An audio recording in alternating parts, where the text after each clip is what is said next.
En el día de hoy vamos a reparar un pendrive que no se deja formatear en Windows 10. Y nos vamos al explorador y lo veríamos conectado, pero cuando vamos a formatear siempre nos da error. Si abrimos el Chip Genius nos dice que la USB es con el chip controlador Alcor Micro AU6989SN y con Flash ID de Micron. Y vamos a intentar esta reparación con la Alcor MP 16.11.01, la cual les dejaré en la caja de la descripción. Y solamente extraemos el comprimido, abrimos la carpeta, localizando la aplicación y ejecutándola siempre como administrador.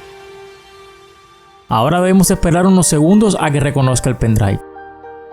Una vez reconocido, daremos en el botón de Start a la derecha para que comience de esta forma el proceso de reparación.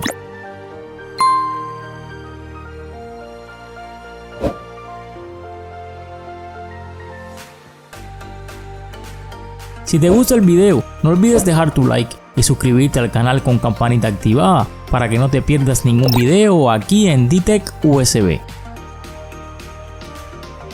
Ya la herramienta se encuentra formateando la USB.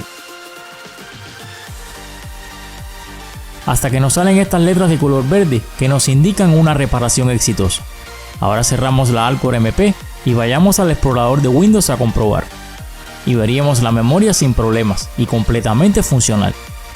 Recuerda, si tienes una duda sobre la reparación, puedes dejármela en la caja de comentarios, que yo te responderé en el menor tiempo posible y te daré corazones como siempre. Este video te servirá para los datos del Chip Genius antes mencionados, o sea, Alcor Micro AU6989SN con Flash ID de Micron.